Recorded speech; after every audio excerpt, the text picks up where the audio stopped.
నమస్తే, నేను మీ సతీష్. ప్రస్తుతం ఆంధ్రప్రదేశ్లో 10th క్లాస్ రిజల్ట్స్ అనేటువంటిది పెద్ద ఎత్తున చర్చనీయాంశంగా మారింది.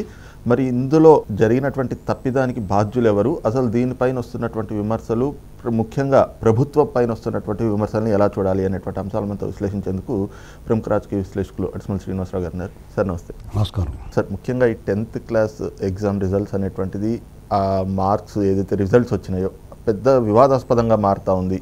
మరి ఈ రోజున వైసీపీ ఏమో ప్రభుత్వంది, ముఖ్యంగా విద్యాశాఖ మంత్రిగా ఉన్నటువంటి లోకేష్ గారు, మరి ఆయన నిర్లక్ష్యం వల్ల లేదంటే ఆయన అజాగ్రత్త వల్లే ఇలాంటివన్నీ జరుగుతూ ఉన్నాయి అని చెప్పేసి ఒక ప్రచారం చేస్తుంది. కానీ ఈ జరిగినటువంటి తప్పిదం, ఈ పూర్తి పరిణామాన్ని ఈ రోజున ప్రభుత్వం కూడా స్పందించిన దానిపైన, మరి జరుగుతున్న పరిణామాలపైన మీ అబ్జర్వేషన్. ఇప్పుడు ఎలా ఉంటుందంటే అండి, విద్యాశాఖ మంత్రిగా లోకేష్ గారు ఒక విప్లవాత్మక నిర్ణయాలు తీసుకుంటున్నాడు.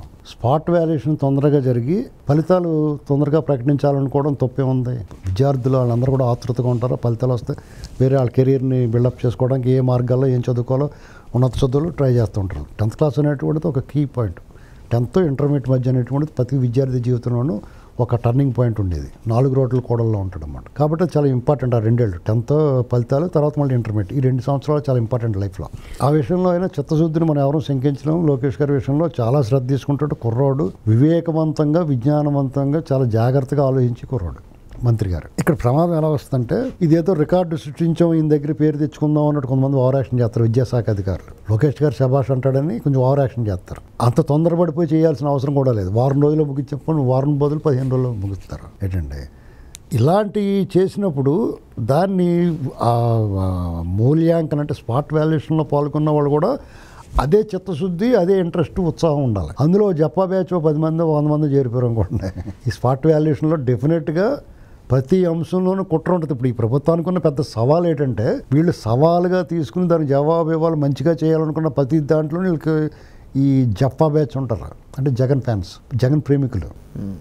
అంటే మీకు ఏ ఈవెంట్ జరిగినా, ఏ కార్యక్రమం చేపట్టినా, ప్రజల ఉపయోగమైంది ఏం చేసినా ఈ ప్రభుత్వానికి చెడ్డ పేరు తీసుకురావాలని విశ్వ ప్రయత్నం చేస్తారు. మిగతా రోజుల్లో ప్రభుత్వాల్లో ప్రతిపక్షాల్లో ఉండి కాదు. ఇప్పుడు వీళ్ళు విపరీత మనస్తత్వం ఉన్నవాళ్ళు, కరుడు కట్టిపోయి ఉన్నవాళ్ళు, వీళ్ళు అన్ని యంత్రాంగాల్లో మనుషులు ఉన్నారో ఉద్దేశపూర్వకంగా చేస్తారు. ప్రభుత్వ యంత్రాంగంలో చంద్రబాబు గారు చెప్పారు కోవర్ట్లు ఉన్నారు. ప్రభుత్వ యంత్రాంగంలో పార్టీలో కూడా కోవర్ట్లు చేరిపోయి ఉన్నారు. ఇటువంటప్పుడు ప్రతి అంశము చాలా డేంజర్.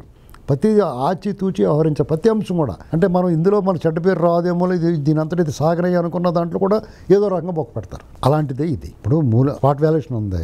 మార్కులు తక్కువ వచ్చిన వాళ్ళు, బాగా చదివిన వాళ్ళకి డెఫినెట్గా డౌట్ వస్తుంది. తక్కువ మార్కులు వచ్చినా లేకపోతే ఫెయిల్ అయిపోయినా వెంటనే స్పాట్ వాల్యుయేషన్ మళ్ళీ తిరిగి డబ్బులు కట్టుకుని తిరిగి రీవెరిఫికేషన్ ఉంటుంది, రీకౌంటింగ్ ఉంటుంది. ఓ దానికి 500, ఓ దానికి 1000 రూపాయలు కట్టాలి. వెనక్కి రావు డబ్బులు. వాళ్ళు చేసిన తప్పు అని తేలినప్పుడు డబ్బులు వెనక్కి ఇచ్చేయాలి.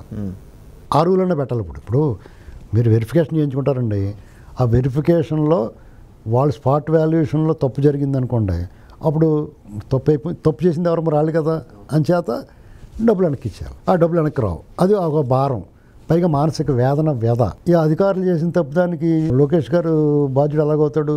కానీ మరి శాఖ అయిందే కాబట్టి ఆయన్నే బాధ్యుడు చేస్తారు, ఆయన్నే పాయింట్అవుట్ చేస్తారు. ఆయన పాయింట్అవుట్ అయ్యేలాగా ఇందులో ఈ జప్పా బ్యాచ్ చేరుతారు. కాబట్టి లోకేష్ గారు దీన్ని సీరియస్గా తీసుకోవాలి. ఆ శాఖ అధికారుల మీద ఒకసారి కొరడా జులిపించాలి. కొరడా జులిపించడంతో పాటు ఈ స్పాట్ వాల్యూ, ఈ డబ్బులు కట్టిన వాళ్ళకి, వాళ్ళు డబ్బులు కట్టినప్పుడు రీవెరిఫికేషన్లోను వాల్యుయేషన్లోనూ తేడా వచ్చిందనుకో డబ్బు వెనక్కి ఇచ్చారు. డబ్బు వెనక్కి ఇవ్వటమే కాకుండా వాళ్ళు కట్టిన 500 కడితే 500కి 500 1000 ఇవ్వాలి. ఇది పరిష్కారం. అర్థమైందండి. చాలా వెరీ సింపుల్గా ఉంటుంది ఇది. కానీ వాళ్ళకి మాది తప్పు కాదు, వాళ్ళు తప్పు చేశారు కాబట్టి ఆ శిక్ష, మరి ఆ డబ్బు మాది ఎవరికి వేయాలి? అది దాంట్లో ఎవరైతే పాల్గొన్నారో వాళ్ళకి పనిష్మెంట్ ఇవ్వాలి. ఈ నిర్లక్ష్యానికి పనిష్మెంట్ ఉండాలి కదా. విద్యార్థి జీవితం కదా.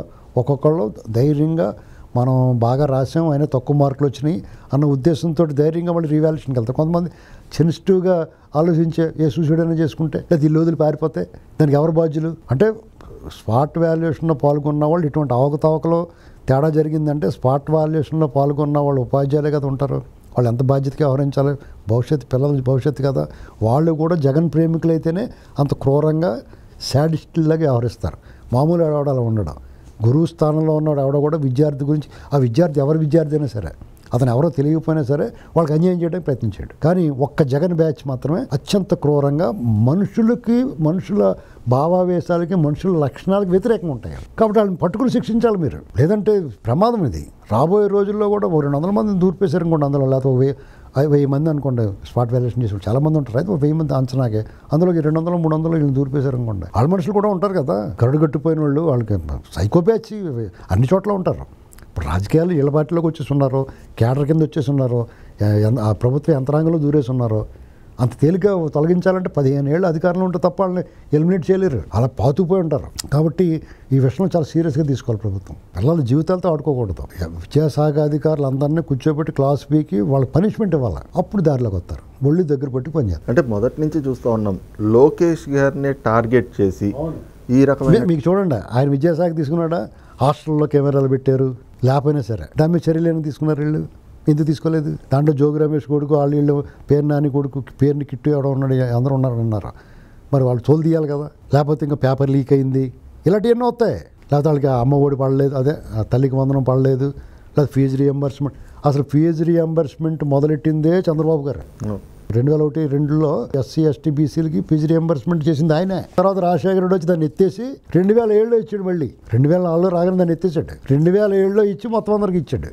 దాంతో అయిపోయి ఓహో అయ్యా అనుకున్నారు. వెనకాల బ్యాండ్ మేళం ఉంది కదా, ఎవరో మన ఉండవేల అరుణ్ కుమార్ ఇలాంటి బ్యాండ్ మేళం పెద్ద మంచి ట్రూప్ అది. ఇప్పుడు రకరకాల బ్యాండ్ మేళం, సామలకోట బ్యాండ్, పాలకొల్లు బ్యాండ్ అని ఇలా పేర్లు బ్యాండ్ మేళాలు ఉంటాయి మా ఏపీని.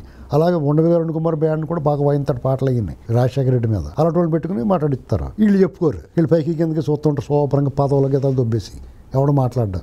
చంద్రబాబు నాయుడు గారు ఈ 2001లోను 2002లోను ఫీజు రియంబర్స్మెంట్ చేయండి మాట్లాడాలి, ఒక్కడ మాట్లాడుతున్నాడా? ఇప్పుడు లోకేష్ గారి విషయంలో కూడా అంతే, ఎవడ మాట్లాడతలేదు దీని మీద.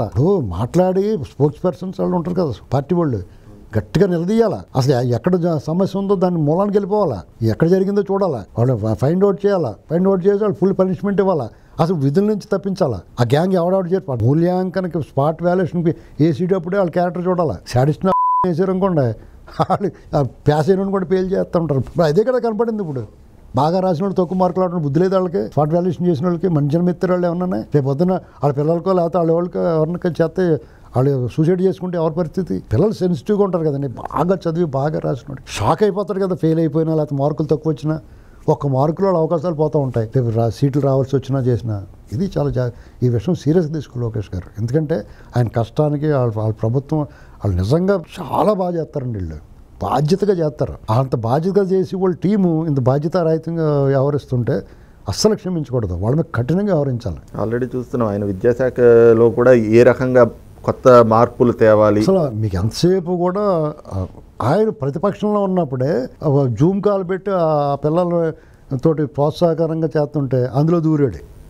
ఇప్పుడు వలమనేని వంశీ రూపురేఖలు మారిపోయి ఒడిలిపోయి మౌంట్ టెంకలాగా అయిపోయి చూడండి అతను. దాని ఫలితం అనిపిస్తున్నాడు పాపం. ఇప్పుడు ప్రజా కోర్టులో శిక్ష పడింది వాళ్ళకి, రాజ్యాంగబద్ధంగా ఏర్పడిన న్యాయస్థానాల్లో శిక్ష పడతలేదు ఇంకానే. అందుకని ప్రకృతి ఏం చేసిందంటే రూపురేఖలు మార్చేసింది. ఏంటండి ఇప్పుడు భైరవ దీపంలో బాలకృష్ణ గారు లాగా అయిపోయాడు.